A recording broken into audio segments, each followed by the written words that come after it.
Hello students, आज हम class 9th का ब्रिज कोर्स का चैप्टर 2 पढ़ेंगे। अगर आप अपने ब्रिज कोर्स की किताब देखेंगे तो उसमें चैप्टर करके नहीं, उसमें वीक करके लिखा है, वीक 1 वीक 2। तो ये है वीक 2 या चैप्टर 2।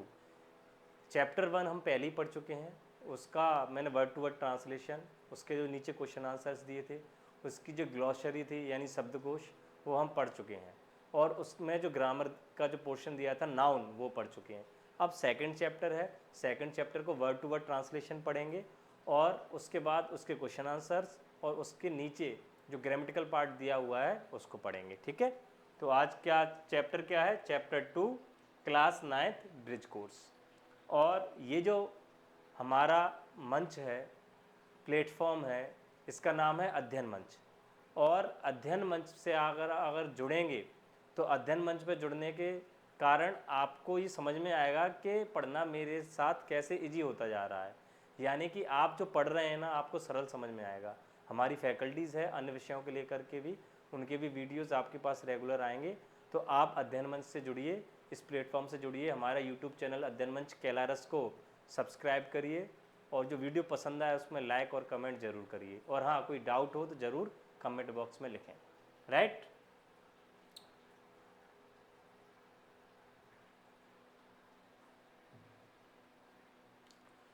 ये है हमारा, जिसे वीक 2 लिख के आ रहा है, यानी कि ये हमारा चैप्टर 2 है ना। अब चैप्टर का नाम क्या है? Holmes of birds. बर्ड्स माने होते हैं पक्षी, ऑफ का अर्थ होता है का की के, होम्स माने घर, पक्षियों के घर। ठीक, ये इसका टाइटल है। टाइटल क्या है? पक्षियों के घर। आप लोग बिल्कुल भी चिंता मत करिए, एक एक शब्द का अर्थ बताऊंगा, बिल्कुल सरल तरीके से समझा दूंगा। ठीक है, आगे बढ़ते हैं।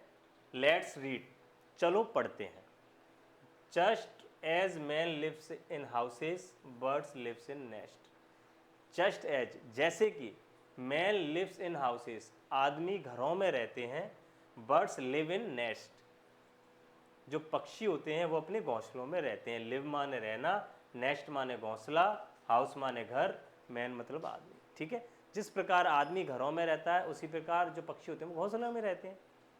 They builds nest to lay their eggs which need to be kept warm. एक एक शब्द का अर्थ समझेंगे। दे यानी वे, यहाँ पर दे का इस्तेमाल किया गया है किसके लिए? बर्ड्स के लिए। दे बिल्ड्स नेस्ट, वो नेस्ट बनाती हैं, चिड़िया नेस्ट बनाती है, घोंसले बनाती हैं। टू ले देयर एग्स, अंडे देने के लिए। मुख्य किस लिए? अपने परिवार को बचाने के लिए, बढ़ाने के लिए।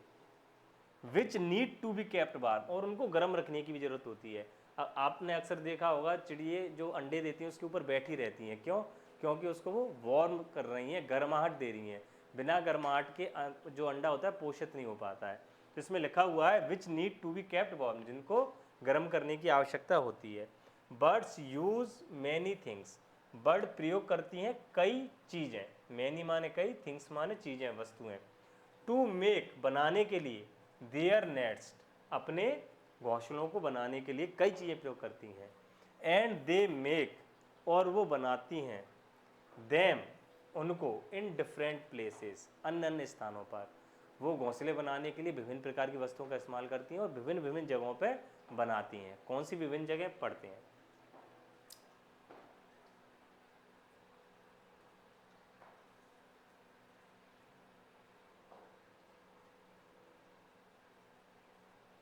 आगे पढ़िए। Some birds build their nest in the branches of trees और on rocks.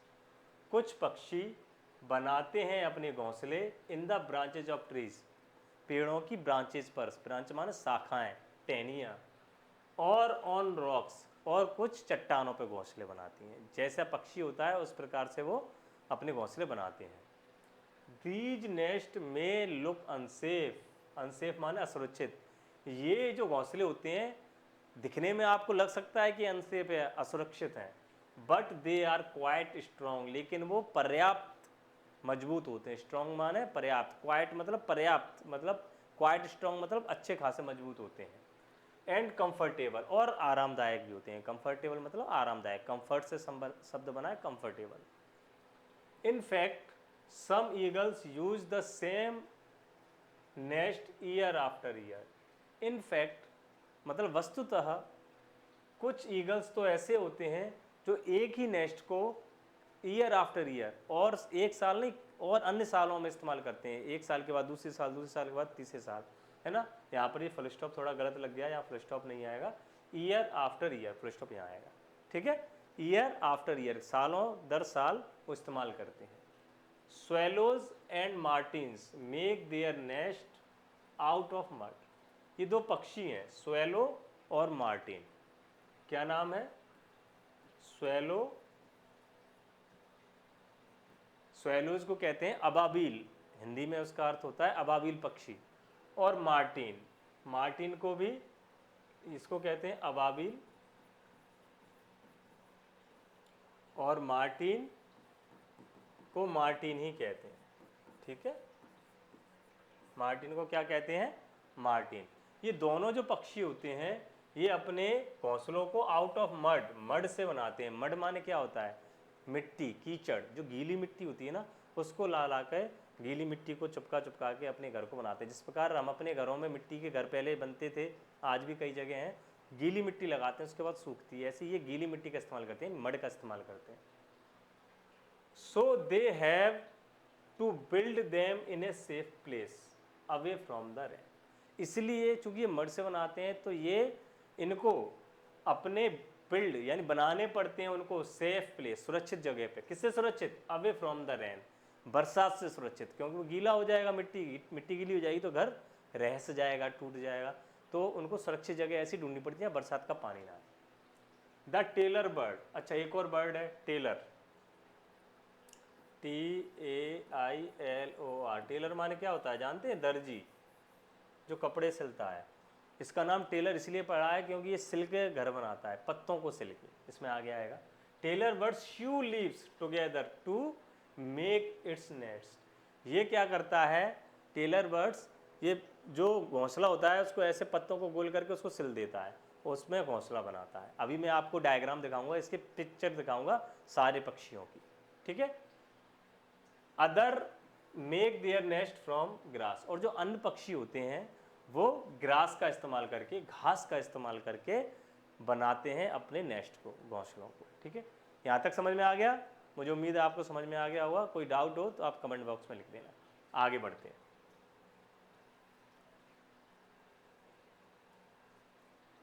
Holes in the ground are also used as nest. जमीन में जो होल्स होते हैं ना, जो जमीन में छेद होते हैं, जैसे कि सांप के लिए, सांप रहने के लिए अपना जमीन के छेदों का इस्तेमाल करता है, उसी प्रकार बर्ड्स भी इस्तेमाल करती हैं अपना घोंसला बनाने के लिए, right. Birds that do not fly such as ostrich.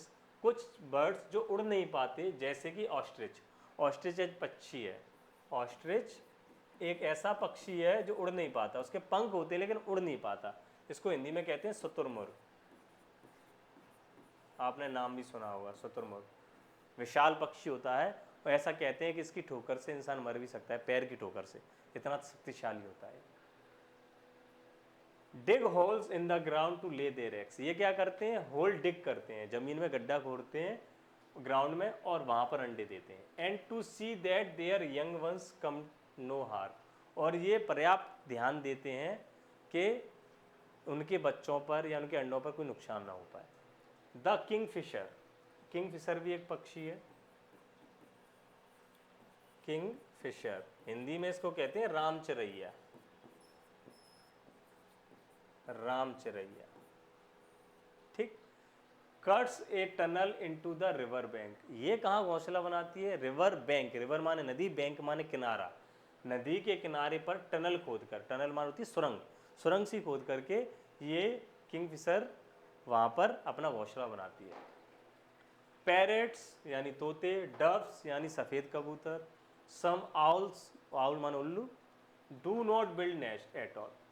ये लोग अपने घोंसले कभी नहीं बनाते हैं, पैरट, डव और आउल्स। और एक और है जो अपना घोंसला नहीं बनाता है, उसका नाम आप बताओ मुझे। They try to find one readymade to take over. वो कोई रेडीमेड बना हुआ घोंसला देखते हैं, उसमें जा कर के शिफ्ट हो जाते हैं। एंड द कुकू, जो मैं पूछ रहा था एक और नहीं बनाता है, वो कौन है? कुकू। कुकू कौन होते हैं? कुकू होती है कोयल। कुकू मतलब कोयल। Simply lay their eggs in another bird's nest. Cuckoo क्या करती है? अपने अंडे के लिए घोंसला नहीं बनाती है, किसी दूसरे पक्षी के घोंसले में अंडे दे देती है। Lay its eggs in another birds, दूसरे पक्षी के नेस्ट में, घोंसले में, and leaves them there for the other birds to look after, और उनको वहीं छोड़ जाती है। और जिसके पक्षी के घोंसले में देती है अंडे, उनको पता भी नहीं चलता ये मेरे अंडे हैं किसके अंडे हैं, और वो उनका देखभाल करते हैं। ज़्यादातर वो कौवे के घोंसले में जा कर के देती है, क्योंकि कौवा और कोयल देखने में एक जैसे लगते हैं, तो जो बच्चे होते हैं वो एक जैसे दिखते हैं, तो कौवा उस कोयल को कौवा समझ कर ही पालता है। कोयल कभी अपना घोंसला नहीं बनाती है। राइट, तो ये आपका हो गया वर्ड टू वर्ड ट्रांसलेशन। ठीक है, अब मैं आपको दिखा देता हूँ किन किन पक्षियों की बात की गई है, उनके घोंसले कैसे हैं। ठीक है, डायग्राम में देखना आप लोग।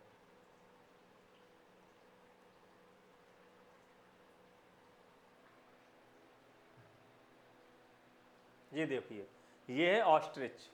क्या नाम है इसका? ऑस्ट्रिच, यानी कि शुतुरमुर्ग।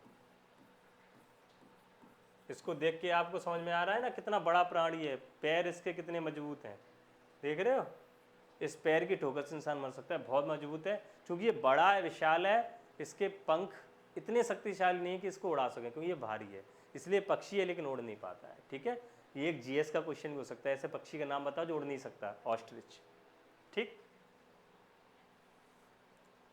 ये ऑस्ट्रिच के अन्य फोटोज़ हैं। ये देखिए, ये मड में अपने घोंसले बना रही है। ठीक है, ये मड में अपने घोंसले बना रही है। मैंने अभी समझाया था कि मड में मार्टिन और स्वेलोज जो दो पक्षी हैं, वो मड ये दोनों मड में इस्तेमाल करके, यानी गीली मिट्टी का इस्तेमाल करके घोंसले बनाती है। ठीक है, तो और कुछ ये देखो मिट्टी है, कुछ होल में पक्षी बनाते हैं ना, तो अबाबिल ये सब, ये देख लो। अच्छा, ये कौन सा पक्षी है? ये है कोयल। ठीक, कुकू। ये कौन सा है? कोयल।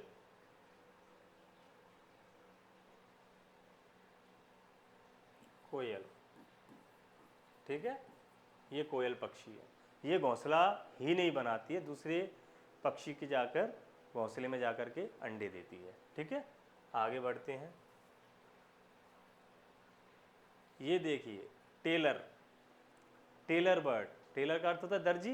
तो ये देखिए, जो पत्तों को सिल के बनाए हैं इसने, ये देखिए, ये बैठी हुई है, टेलर बर्ड है, इसने पत्तों को सिल करके अपना घोंसला बनाया हुआ है, देखो।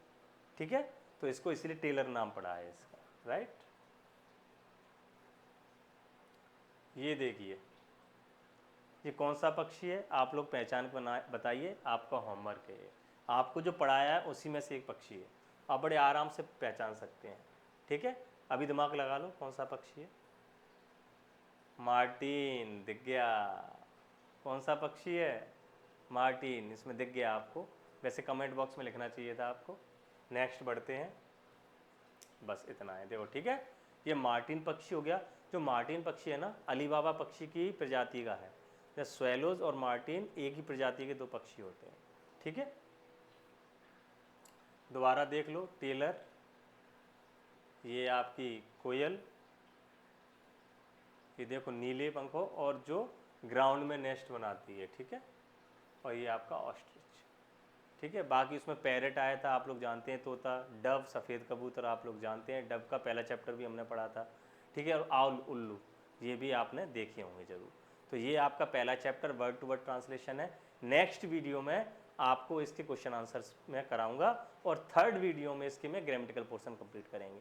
मुझे उम्मीद है आपको ये समझ में आ गया होगा, और आप लोग अध्ययन मंच से जुड़िए, जितनी वीडियोज़ हैं उनको कवर करिए। 9th क्लास के बच्चों के लिए ब्रिज कोर्स बहुत ज़रूरी है, विशेषकर वो बच्चे जिनको लगता है इंग्लिश कठिन है। ब्रिज कोर्स करके आपको ये लगने लगेगा नहीं इंग्लिश सरल है, मैं इसको ज़रूर अच्छे से कर लूँगा, अच्छे मार्क्स ला पाऊँगा, और हाँ, इसको समझ भी पाऊँगा। Okay students, thank you.